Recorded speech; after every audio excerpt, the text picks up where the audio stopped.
ہم نے اللہ سے وعدہ کیا اور ہمارا نعرہ کیا تھا؟ پاکستان کا مطلب کیا؟ لا الہ الا اللہ۔ پاکستان کا مطلب کیا؟ لا الہ الا اللہ۔ آج ہم اللہ سے بے وفائی کر بیٹھے ہیں۔ آپ سوچیں، ذرا تصور کریں کہ جس اللہ نے یہ خطہ اپنی معجزے کے طور پر، قدرت کے طور پر ہمیں بطور امانت بخشا، کیا اس خطے پر اللہ کی شریعت نافذ ہے؟ کیا عدالتیں اللہ کے قانون کے مطابق فیصلہ کر رہی ہیں؟ سوچنے اور تصور کی بات ہے، کیا ہم اس عادلانہ نظام کے لیے، شریعت کے قوانین اور نفاذ کے لیے مل جل کر کوشش میں لگے ہوئے ہیں؟ اور اگر لگے ہوئے ہیں تو یقیناً اللہ کا شکر ادا کریں، یہ محض اللہ کی توفیق سے میں اور آپ کام کر رہے ہیں۔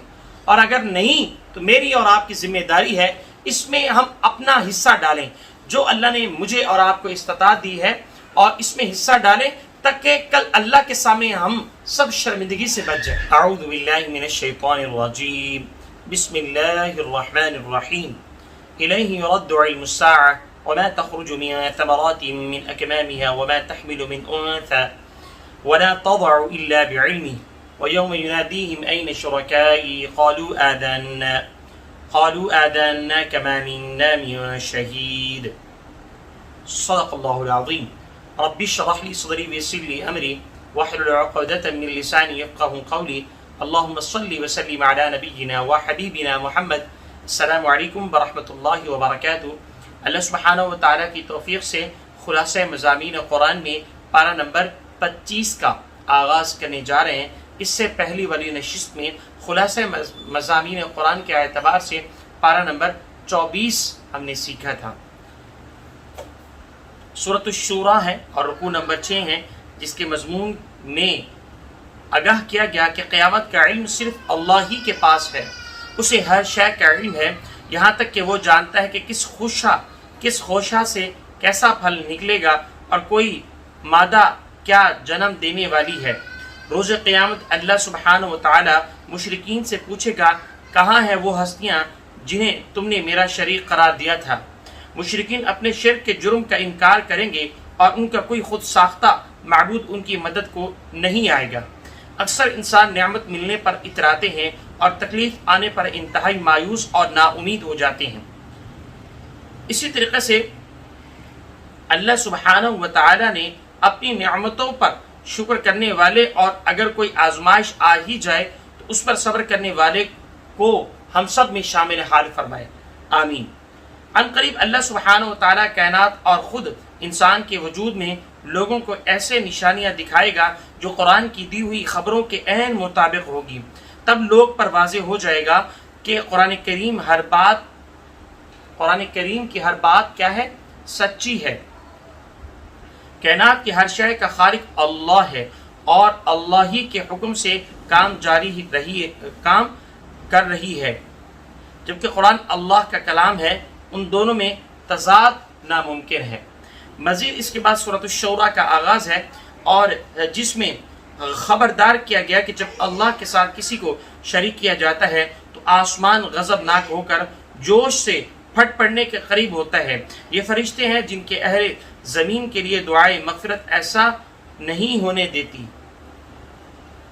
البتہ مشرکین اللہ کی نگاہ میں ہیں اور ان قریب اپنے کیے کی سزا پائیں گے۔ نبی اکرم صلی اللہ علیہ وسلم کی ذمہ داری ہے کہ اہل مکہ اور اطراف میں بسنے والوں تک اللہ کا پیغام پہنچا دے اور انہیں آخرت کی جو جواب دہی کے حوالے سے خبردار کر دے۔ آپ صلی اللہ علیہ وسلم کی دعوت قبول کرنے والے جنت میں اور قبول نہ کرنے والے ظالم دہکتی ہوئی آگ میں ہوں گے۔ اللہم اجرنا من النار۔ اللہ سبحانہ و تعالی ہم سب کو جہنم کی آگ سے بچائے اور ہم سب کی حفاظت فرمائے۔ مزید آگے بڑھیں تو اس کے بعد رکوع نمبر 2 ہے اور اس میں ہدایت دی گئی ہے کہ اپنے جملے معاملات میں اللہ ہی کو حاکم مانو اور اس لیے کہ وہی ہے تمہارا خالق، مالک اور رازق ہے۔ مسلمانوں کو حکم دیا گیا کہ وہ دین کو قائم و نافذ کریں اور اس عظیم مشن کے حوالے سے باہم اختلاف نہ کریں۔ اللہ سبحانہ و تعالیٰ نے اسی مشن کے لیے بھیجا تھا کہ حضرت نوح علیہ السلام نے حضرت ابراہیم علیہ السلام اور حضرت موسیٰ علیہ السلام اور حضرت عیسیٰ علیہ السلام پر یہی مشن دیا گیا کہ نبی اکرم صلی اللہ علیہ وسلم کو امت مسلمہ کے لیے اعزاز ہے کہ اسے وہی ذمہ داری دی گئی جو اس سے پہلے جلیل القدر رسولوں کو دی گئی تھی۔ البتہ آگاہ کیا گیا کہ اللہ کا عطا کردہ عادلانہ دین قائم کرنا مشرکین کو بہت ناگوار ہے، خواہ وہ سیاسی مشرک ہوں جنہوں نے اپنی حکمرانی قائم کر کے لوٹ مار مچا کر، اور مذہبی مشرک جو چھوٹے معبودوں کو تصورات دے کر لوگوں سے نظر نیازیں وصول کر رہے ہیں۔ ایسے ظالم اقامت دین کے مشن کی بھرپور مخالفت کریں گے، لیکن اللہ سبحانہ وتعالی اہل حق کی مدد کرے گا۔ ایسے لوگوں کا کوئی عذر اللہ کے ہاں قبول نہیں ہوگا جو اقامت دین کی جدوجہد سے گریز کر رہے ہیں۔ ان کے سامنے ایسے جواں مرد موجود ہیں جو اقامت دین کے عظیم مشن کے لیے مال و جان کی قربانیاں پیش کر رہے ہیں۔ اس مشن سے گریز کرنے والوں پر اللہ کا غضب نازل ہو کر رہے گا۔ کتاب اور شریعت کا عطا کیا جانا محض حصول ثواب یا ایصال ثواب کے لیے نہیں بلکہ عمل اور نفاذ کے لیے ہے۔ جو لوگ ایسا نہیں کر رہے وہ آگاہ ہو جائیں کہ روز قیامت ان سے پوچھا جائے گا کہ تم نے احکامات شریعت کے نفاذ سے کیوں گریز کیا۔ اس حقیقت کا احساس کر کے سچے اہل ایمان سے ڈرتے رہیں۔ البتہ آخرت میں جواب دہی کے حوالے سے وہی لوگ جھگڑیں گے جو بہت دور کی گمراہی میں جا پہنچے تھے۔ اللہ سبحانہ و تعالی نے ہمیں یہ خطہ پاکستان ایک امانت کے طور پر دیا گیا۔ ہم نے اللہ سے وعدہ کیا اور ہمارا نعرہ کیا تھا؟ پاکستان کا مطلب کیا؟ لا الہ الا اللہ۔ پاکستان کا مطلب کیا؟ لا الہ الا اللہ۔ آج ہم اللہ سے بے وفائی کر بیٹھے ہیں۔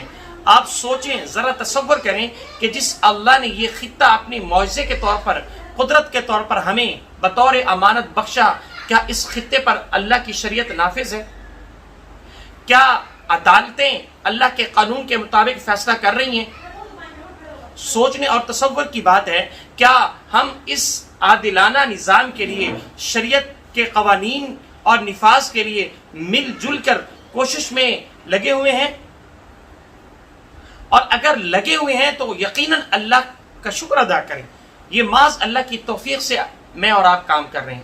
اور اگر نہیں تو میری اور آپ کی ذمہ داری ہے اس میں ہم اپنا حصہ ڈالیں، جو اللہ نے مجھے اور آپ کو استطاعت دی ہے، اور اس میں حصہ ڈالیں تاکہ کل اللہ کے سامنے ہم سب شرمندگی سے بچ جائیں۔ مزید آگے بڑھیں تو رکوع نمبر 3 ہے، اور اس رکوع میں بیان کیا گیا کہ خود ساختہ معبودوں کی عبادت کرنے والے خود غرض ہیں۔ ان معبودوں نے کوئی شریعت تو دی نہیں جس کی نفاذ یا اس پر عمل کے لیے مشقت اٹھانی پڑی ہو۔ اس کے برعکس مشرکین چاہتے ہیں کہ ان کے معبود دنیا میں ان کے مشکلات کو آسان کر دیں اور آخرت میں بھی ان کے سیاہ اعمال کی بخشش کے لیے اللہ کی بارگاہ میں شفاعت کریں۔ ان ظالموں کی یہ خواہشات پوری نہ ہوگی اور انہیں اپنے اعمال کی بدترین سزا ملے گی۔ اس کے برعکس سچے مومن جنہوں نے شریعت پر عمل اور اس کے نفاذ کے لیے قربانیاں دی ہوگی، اور ایسے باغات میں ہوں گے جہاں ان پر ہر خواہش کی تسکین ہوگی۔ اللہ سبحانہ و تعالیٰ سے دعا ہے کہ وہ ہمیں بھی اس نیک کام میں قبول کر لے اور ہمیں بھی اس نیک کام میں توفیق عطا فرمائے، اور ہمیں بھی اپنے راستے میں مال، جان اور صلاحیت اور انفاق کرنے کی توفیق عطا فرمائے۔ اس کے برعکس جو لوگ اللہ کے احکامات سے پہلو تہی کرتے ہیں ان کے لیے دعاؤں کی قبولیت تو درکنار بلکہ شدید عذاب ہے۔ یقیناً جب میں نے اور آپ نے اللہ سے بے وفائی کی، اللہ کے رسول کے احکامات کو پس پشت ڈالا، تو مجھے یہ ذرا سوچئے اور سوچ کے مجھے بتائیے کہ ہم اللہ کے محبوب بندوں میں کیسے شامل ہو سکتے ہیں۔ ہم کریں تو اللہ کے رسول کے حکموں کو پامال، ہم کریں تو اللہ کے رسولوں کے حکموں کی خلاف ورزیاں، اور پھر یقین رکھیں کہ ہمیں کل اللہ کے رسول بچا لیں گے، یہ کیسے ممکن ہے؟ بلکہ ہمیں کل اللہ سبحانہ و تعالیٰ کے رسول کے سامنے شرمندگی ہوگی۔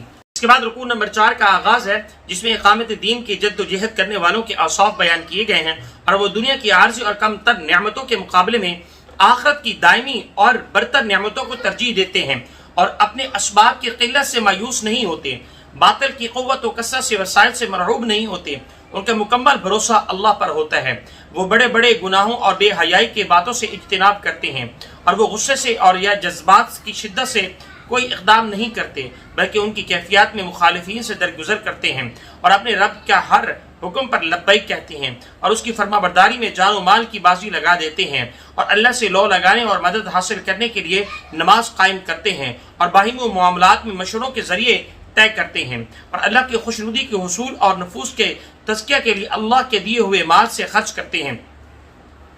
جب ان پر زیادتی ہوتی ہے تو وہ بدلہ لیتے ہیں، جب وہ ان پر زیادتی ہوتی ہے تو وہ بدلہ لے لیتے ہیں، اور برائی کا بدلہ لینے والوں پر کوئی ملامت نہیں، ملامت تو ان کی جائے گی جو لوگوں پر ظلم کر رہے ہیں اور زمین میں فساد مچا رہے ہیں۔ ہاں جب تک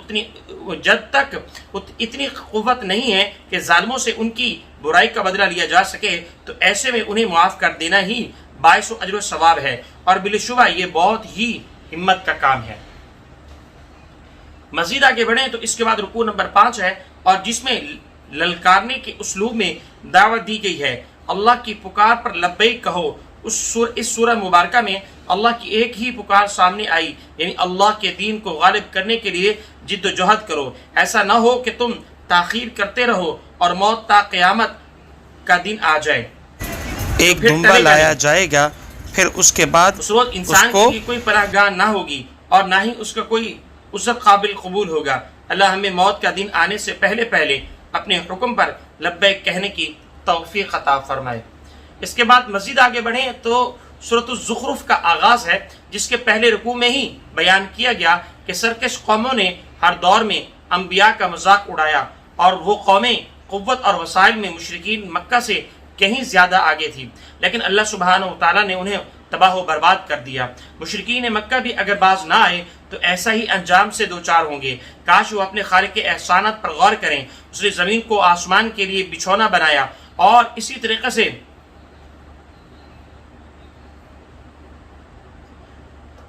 تاکہ سہولیات سے اس پر آباد ہو سکے، قدرتی راستے بنا دیے تاکہ لوگ اپنے مطلوبہ منزلوں تک پہنچ سکیں، آسمان سے پانی نازل فرمایا اور پانی سے کیسی کیسی نباتات پیدا فرمائی۔ جو اللہ مردہ زمین سے نباتات نکال سکتا ہے، وہ تمام انسانوں کو بھی مرنے کے بعد دوبارہ زندہ کرے گا۔ اس نے ہر شے جوڑے کی صورت میں پیدا کیے،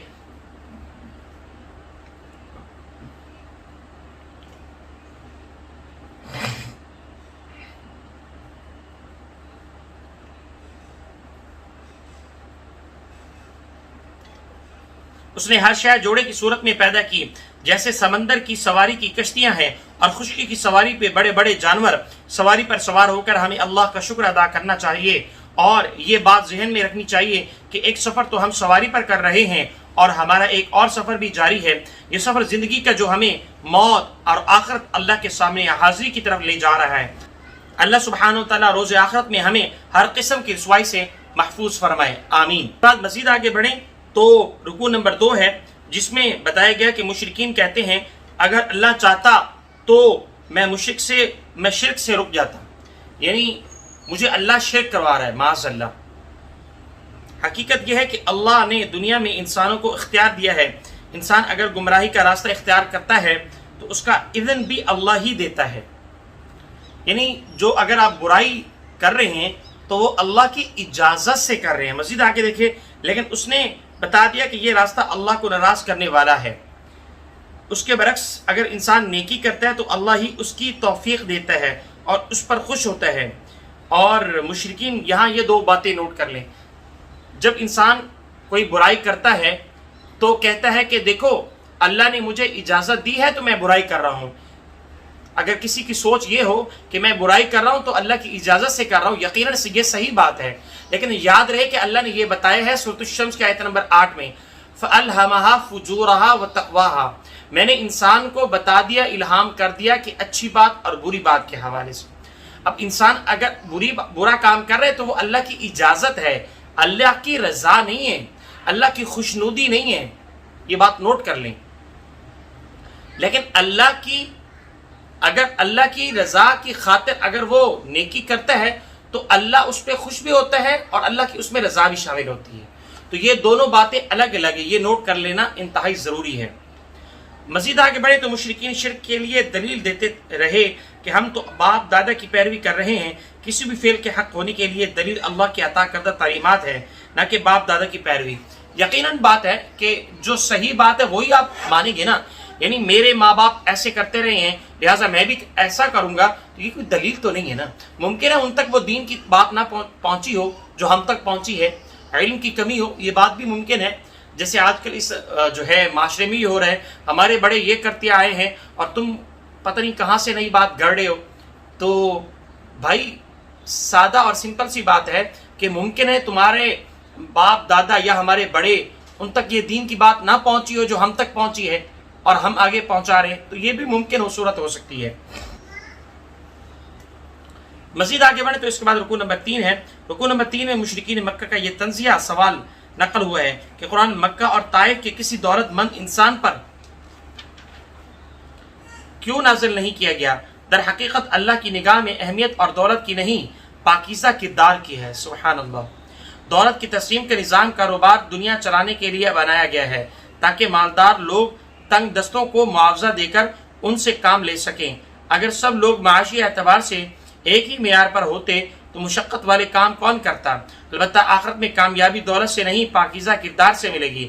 اگر یہ اندیشہ نہ ہوتا کہ لوگ دنیا کے لالچ میں کافر ہو جائیں گے تو اللہ تمام کافروں کو سونے کے گھر عطا کر دیتا۔ اصل اہمیت آخرت کی نعمتوں کی ہے اور یہ نعمتیں انہیں ملیں گی جو اللہ کے فرما بردار اختیار کریں گے۔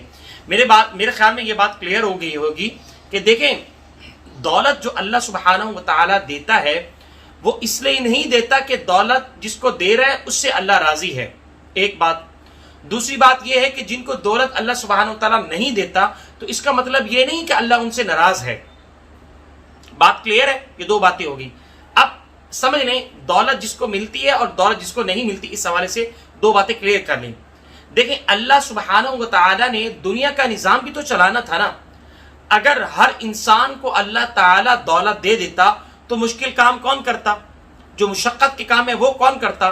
تو اللہ سبحانہ و تعالیٰ نے ایک طبقے کو دولت دی اور معاشی اعتبار سے ان کو اسٹرانگ کیا تاکہ ان غریبوں کی اور جو تنگ دست لوگ ہیں ان کی کیا کریں؟ ان کی ہیلپ کریں، ان کے ساتھ کیا کریں؟ تعاون کریں۔ یہ بھی نیکی میں بڑھ جائیں گے، یہ بھی نیکی میں بڑھ جائیں گے۔ یہ بات کلیئر ہو گئی؟ یہ دو باتیں۔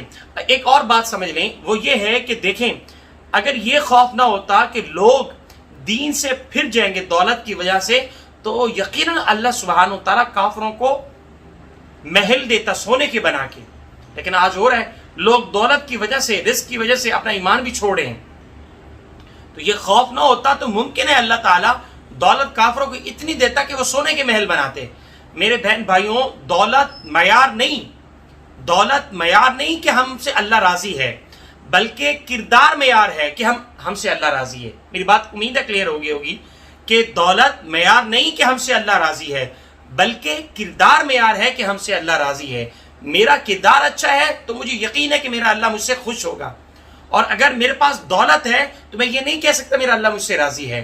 دولت کے ساتھ کردار کا بہتر اور اچھا ہونا انتہائی اہم اور ضروری ہے کہ اللہ ہم سے راضی ہو۔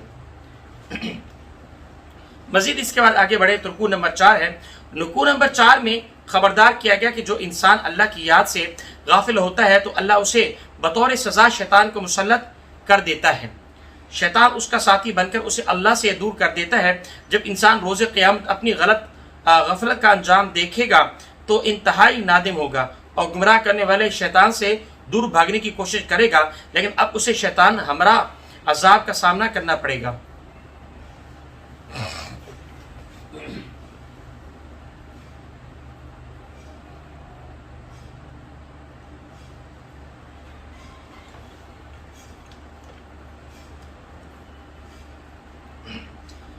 مزید آگے بڑھیں تو اس کے بعد رکوع نمبر 5 ہے، جس میں آل فرعون کی بد نصیبی کا ذکر ہے، اور ارشاد ہوا کہ اللہ سبحانہ و تعالیٰ نے حضرت موسیٰ علیہ السلام کو آل فرعون کی طرف بڑی واضح نشانیوں کے ساتھ بھیجا اور ان بد نصیبیوں نے ان نشانیوں کا مذاق اڑایا۔ اللہ نے بطور سزا ان پر عذاب بھیجے تاکہ وہ اپنے جرائم پر نادم ہو۔ انہوں نے حضرت موسیٰ علیہ السلام سے درخواست کی کہ وہ اللہ کے عذاب ٹلنے کے دعا کریں، اگر عذاب ٹل گیا تو ہم ایمان لے آئیں گے۔ پھر جب عذاب ٹل گیا تو وہ وعدہ خلافی کرنے لگے۔ فرعون نے تکبر کیا اور پورے مصر کا بادشاہ ہوا، جبکہ موسیٰ علیہ السلام کے پاس کوئی اختیار نہیں تھا۔ اگر واقعی اللہ کے رسول ہوتے تو ہر وقت فرشتوں کے گھیرے میں ہوتے اور سونے کے کنگن پہنے ہوتے۔ فرعون نے اپنی قوم کی مت مار دی اور سرکشی کی آخری حد تک پہنچ گیا۔ اللہ نے اسے سمندر میں غرق کر کے نشان عبرت بنا دیا۔ مزید آگے بڑھیں تو اس کے بعد رکوع نمبر 6 ہے، اور جس میں مشرکین مکہ کے حضرت عیسیٰ علیہ السلام سے دشمنی کا رد کیا گیا ہے۔ مشرکین دعویٰ کرتے تھے کہ ہمارے معبود فرشتے ہیں جو عیسائیوں کے معبود حضرت عیسیٰ علیہ السلام سے بہتر ہے۔ حضرت عیسیٰ علیہ السلام انسان تھے اور کئی بشری کمزوریوں کے حامل تھے۔ ان کے ماننے والے تو یہ تصور رکھتے تھے کہ انہیں صلیب پر لٹکا دیا جائے گا۔ اللہ نے فرمایا کہ حضرت عیسیٰ علیہ السلام اللہ کے بندے تھے اور پاکیزہ کردار کے بہترین مثال تھے۔ قیامت کی ایک نشانی ہے، انہیں صلیب نہیں دی گئی بلکہ آسمان کی طرف اٹھا لیا گیا ہے۔ وہ قریب قیامت دوبارہ نازل ہوں گے اور بڑے واضح معجزات لے کر آئیں گے۔ بنی اسرائیل کو اللہ کی خالص بندگی کی دعوت دی۔ بنی اسرائیل میں سے کچھ ان کی دعوت پر ایمان لائے اور اکثریت نے ان کی دعوت کی مخالفت کی۔ یاد رہے کہ اکثر یہ معاملہ تو ہے کہ ہر دور میں جو صاحب کردار لوگ ہوتے ہیں بہت ہی کم لوگ ہوتے ہیں، اور ہر دور میں شیطان کے پیروکار اکثر زیادہ ہوتے ہیں عموماً، اور صاحب کردار بہت ہی کم لوگ ہوتے ہیں۔ جسے اللہ توفیق دے دے، جس کے اندر طلب ہو وہی اللہ کے قریب پہنچتا ہے، جس کے اندر طلب نہیں ہے تو وہ کیسے پہنچ سکتا ہے؟ چونکہ قرآن نے خود کہا اہدنا الصراط المستقیم، یہ ہدایت کا راستہ تو ان کو ملتا ہے جس کے اندر اللہ نے طلب رکھی ہو۔ میرے اور آپ کے اندر اگر طلب ہے تو ٹھیک ہے، اللہ راستے دکھائے گا، نہیں طلب تو اللہ کو کیا پڑی ہے؟ بھائی آپ کو ضرورت ہے نا، اللہ الصمد، اللہ تو بے نیاز ہے، ان چیزوں کی ضرورت مجھے اور آپ کو ہے، ہدایت کی ضرورت مجھے اور آپ کو ہے، اللہ کو نہیں۔ میرے پیارے بندوں، میرے پیارے بھائیوں،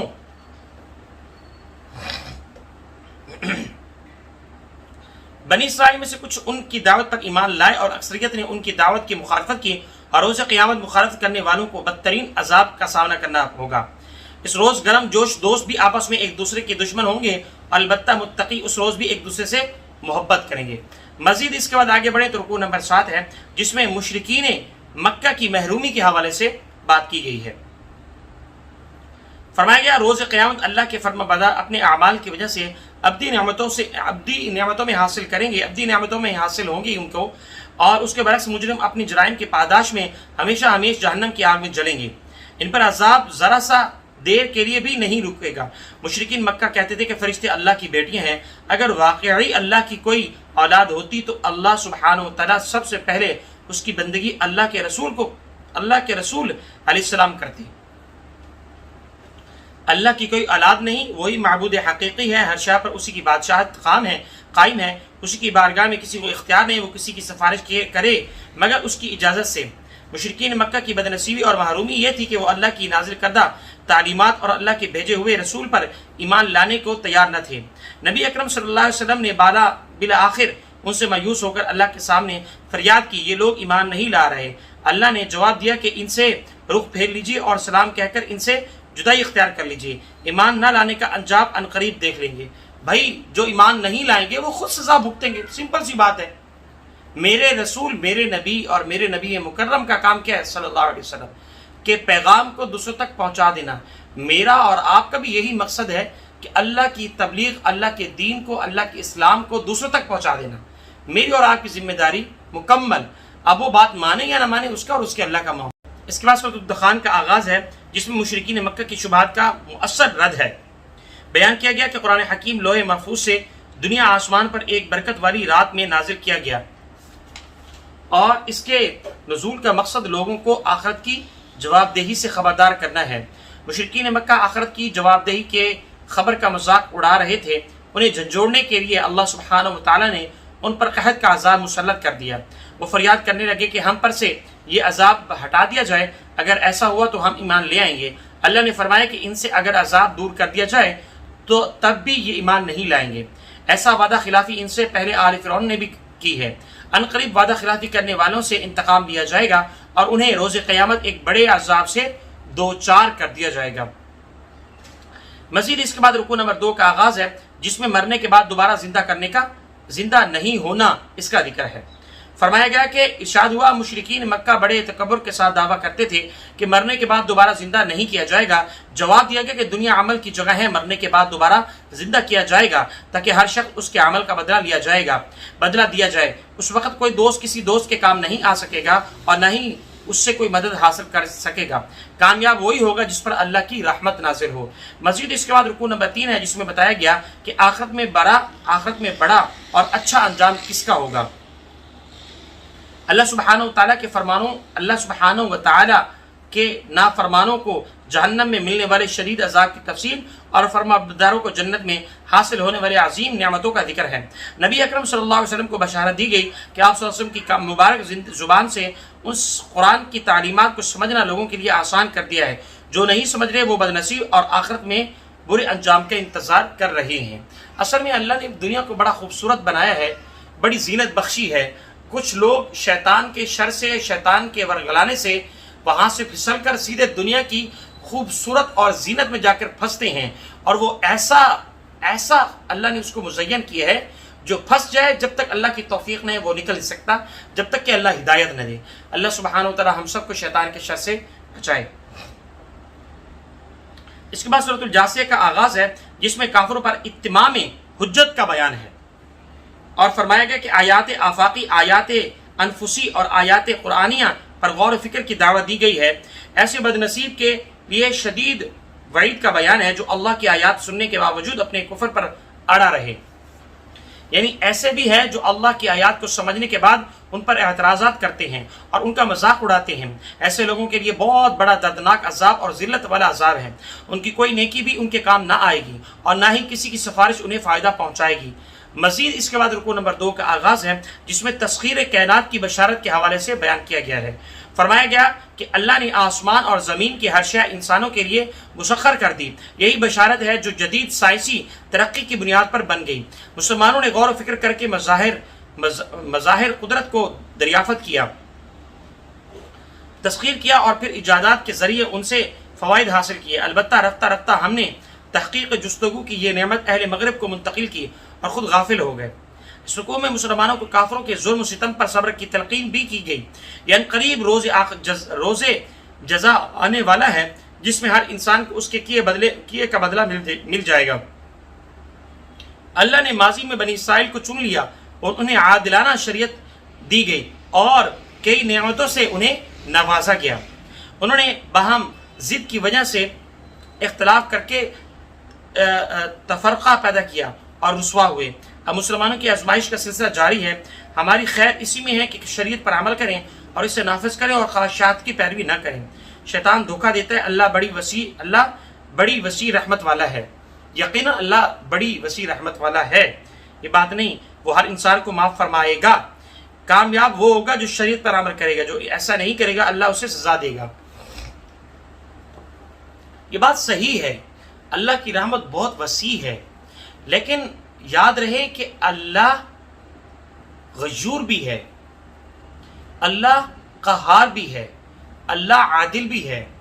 ایک وہ شخص ہے جو زندگی میں سود سے بچتا ہے، نماز کی پابندی کرتا ہے، حرام سے بچتا ہے، شراب سے بچتا ہے، زنا سے بچتا ہے، چوری سے بچتا ہے اور کم سے کم پر اکتفا کرتا ہے، حلال پر اور فاقے پر گزارا کرتا ہے۔ ایک وہ اللہ کا نیک بندہ ہے۔ ایک وہ بندہ ہے جو جھوٹ بولتا ہے، جو زنا کرتا ہے، جو چوری کرتا ہے، جو فساد اور لڑائی کرتا ہے، جو جوا کھیلتا ہے۔ کیا یہ دونوں برابر ہو جائیں گے؟ افنجعل المسلمین کالمجرمین۔ اللہ سبحانہ و تعالیٰ فرما برداروں کو اور نافرمانوں کو برابر نہیں کرتا۔ ما لکم کیف تحکمون، تو کیسے فیصلے کرتے ہو؟ وامتازوا اليوم ایھا المجرمون۔ اللہ سبحانہ و تعالیٰ کل بروز قیامت مجرمین کو الگ صف میں کھڑا کریں گے۔ یہ تو اللہ کا طے کردہ فیصلہ ہے، لیکن اللہ کی رحمت امید ہمیں رکھنی چاہیے، لیکن امید کے ساتھ ساتھ ہمیں اللہ کے رسول کی مکمل اطاعت کرنے کی کوشش بھی کرنی چاہیے۔ یہ بات طے شدہ ہے۔ رکوع نمبر 3 کا آغاز ہے جس میں نفس کی غلامی میں شرک کرنے کے حوالے سے ذکر ہے۔ ان لوگوں کی مذمت کی گئی جو نفسانی خواہشات کی پیروی کرتے ہیں۔ واضح کیا گیا یہ لوگ بھی شرک کا ارتکاب کرتے ہیں کیونکہ ان کا معبود اللہ نہیں، نفس ہے۔ بعض بد نصیب علم رکھنے والے کے باوجود بھی نفس پرستی کرتے ہیں۔ اس سے مراد علماء سو بھی ہیں، یعنی وہ سائنسدان بھی ہیں جنہوں نے بڑے بڑے مظاہرے قدرت کی تاثیر دیکھی، لیکن وہ بد نصیب اپنے خالق کی معرفت کو پہچان نہ سکے اور اس سے محروم رہے۔ بعض گمراہ لوگ سرے سے اللہ کے وجود ہی کے قائل نہیں، ان کی رائے یہ ہے کہ زندگی صرف دنیا ہی ہے، ہم خود ہی پیدا ہوئے ہیں اور اب خود ہی مر جائیں گے۔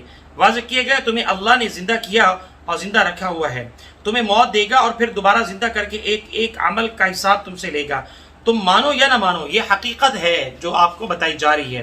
مزید اس کے بعد رکوع نمبر 4 کا آغاز ہے، جس میں گمراہ کن تصورات دینے والے برباد ہوں گے کا بیان ہے۔ فرمایا گیا کہ کائنات کا بادشاہ حقیقی اللہ ہے، وہ لوگوں سے اعمال کا حساب لینے کے لیے قیامت قائم فرمائے گا۔ جھوٹے تصورات دینے والے اس روز خسارے میں ہوں گے۔ جو لوگ اللہ کی اطاعت کردہ تعلیمات پر ایمان لائے اور ان کے مطابق عمل کیا، اللہ نے انہیں اپنی رحمت میں داخل فرمایا۔ تو اس کے برعکس جنہوں نے اللہ کی آیات کا انکار کیا سخت عذاب میں ہوں گے۔ جب مجرمین جہنم کی آگ میں جل رہے ہوں گے تو اللہ فرمائے گا، ہم نے تمہیں اس طرح سے نظر انداز کر دیا ہے جیسے تم نے دنیا میں روز قیامت کے حساب و کتاب کو بھلا رکھا ہے۔ ظالموں کا یہ انجام مظلوموں کے لیے باعث تسکین ہوگا۔ اس لیے آخری آیات میں اللہ کے لیے شکر اور بڑائی کا مضمون وارد ہوا ہے۔ اس اللہ کا شکر ہے جس کی بڑائی جاری و ساری ہے اور مظلوموں کی خوب داد رسی کرنے والا ہے۔ ظالموں کو ان کے ظلم کی قرار واقعی سزا دے کر اس نے مظلوموں کی سینوں کو کیا خوب ٹھنڈا اور فرحت بخشی ہے۔ یقیناً یہ بات حقیقت ہے کہ اللہ سبحانہ و تعالیٰ نے یہ دنیا جو رکھی ہے یہ دارالعمل ہے۔ میں اور آپ اگر اس دنیا میں عمل کریں گے تو اس کا اچھا بدلہ کہاں ملے گا؟ کل بروز قیامت۔ اور اگر اچھا عمل نہیں کریں گے تو اس کی سزا کیا ملے گی؟ ممکن ہے دنیا میں بھی مل جائے، لیکن اس کی اصل سزا جو ہے آخرت میں ملے گی۔ اور کیسے ملے گی؟ جب اللہ سبحانہ و تعالیٰ جہنم میں ڈالے گا نا، جہنم میں ڈالا جائے گا اس کو، تو کہا جائے گا کہ آپ کو بھی ہم اسی طرح نظر انداز کر رہے ہیں کہ کل تم نے دنیا میں رہ کر آخرت کو، یوم آخرت کو، رسالت کو اور توحید کو جس طرح تم نے انکار کیا تھا، آج ہماری نظروں سے تم غائب ہو، بالکل ہم جانتے نہیں ہیں تمہیں۔ اللہ سبحانہ و تعالیٰ ہم سب کو جہنم کی آگ سے حفاظت فرمائے اور ہم سب کو محمد عربی صلی اللہ علیہ وسلم کی کامل اور مکمل اتباع کرنے کی توفیق عطا فرمائے۔ الحمدللہ یہ پارہ نمبر 25واں اللہ سبحانہ و تعالیٰ کی توفیق سے خلاصہ مضامین کے اعتبار سے مکمل ہوا۔ انشاءاللہ اللہ نے چاہا تو اگلی نشست میں پارہ نمبر 26 کا آغاز کریں گے۔ تب تک کے لیے اپنی میزبان سید رفیق بخاری کو اجازت دیجیے۔